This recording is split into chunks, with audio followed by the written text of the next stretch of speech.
అందరికీ నమస్కారం. ఈ వీడియోను స్కిప్ చేయకుండా చివరి వరకు చూస్తారని ఆశిస్తున్నాను. ఈ వీడియో గనక మీకు నచ్చినట్లయితే లైక్ చేయడం మాత్రం మర్చిపోవద్దు.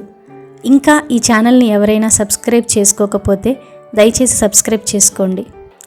భారతీయ సంస్కృతిలో పునీతమైన రోజులెన్నో ఉన్నా అందులో శ్రీరామనవమికి ప్రత్యేక స్థానం ఉంది. ప్రతి సంవత్సరం చైత్రశుద్ధ నవమి నాడు మనం శ్రీరాముని జన్మదినాన్ని ఉత్సాహంగా జరుపుకుంటాం. ఈ పర్వదినం కేవలం దేవుని జన్మదినమే కాదు, ధర్మం, న్యాయం, నీతి, ప్రేమ వంటి విలువలకు ప్రతీక.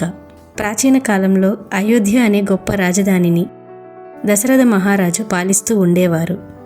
ఆయన ధర్మపరాయణుడు, ప్రజల అభివృద్ధికి నిస్వార్థంగా శ్రమించే రాజు. కానీ ఆయన జీవితంలో ఒక్క తీరని విషాదం, సంతానం లేకపోవడం. దశరథుడు తపస్సు చేసి పుత్రకామేష్టి యాగం చేయించాడు. ఆ యాగ ఫలితంగా అగ్నిదేవుడు స్వయంగా స్వర్ణపు పాయసం ఇచ్చి దశరథుడి భార్యలైన కౌసల్య, సుమిత్ర, కైకేయులకు పంచారు. ఈ యాగ ఫలితంగా కౌసల్యకు శ్రీరాముడు, కైకేయికి భరతుడు, సుమిత్రకు లక్ష్మణుడు, శత్రుఘ్నుడు జన్మించారు. శ్రీరాముడు చైత్రశుద్ధ నవమి నక్షత్రం పునర్వసు, తిథి నవమి, రోజు ఉత్తరాయణం నందు జన్మించాడు. ఆ రోజే మనం శ్రీరామనవమిగా జరుపుకుంటాం.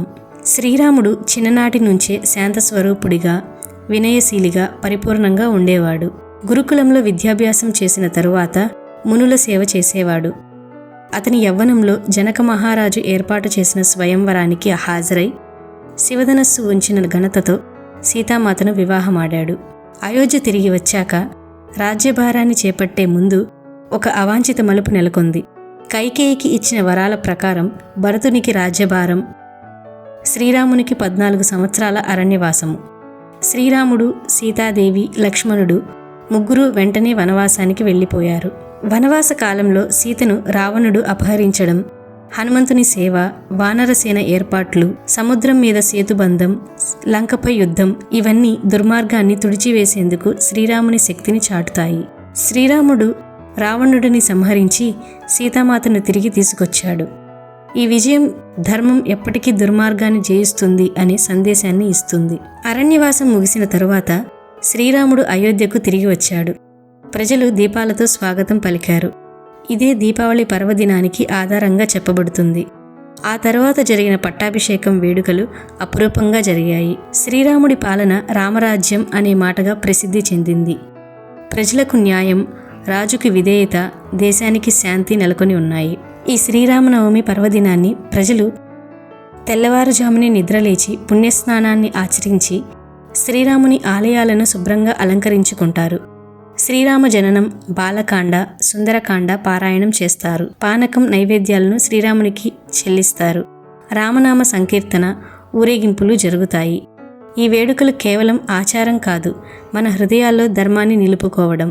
శ్రీరాముని విలువలు మన జీవితానికి మార్గదర్శకం.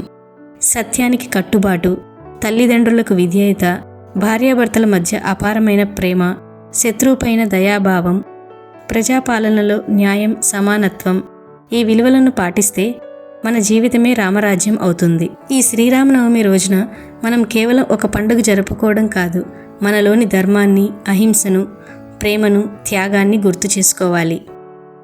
మనం ప్రతిరోజు శ్రీరాముని నామస్మరణ చేస్తూ ఆయన చూపిన మార్గంలో నడిస్తే మన జీవితంలో కూడా శాంతి, సంతోషం, విజయాలు వస్తాయి. జై శ్రీరామ్. అందరికీ శ్రీరామనవమి శుభాకాంక్షలు. ఈ వీడియో గనక మీకు నచ్చినట్లయితే ఈ ఛానల్ను తప్పకుండా సబ్స్క్రైబ్ చేసుకుంటారని ఆశిస్తున్నాను. Thanks for watching. Please like, share and subscribe to this channel.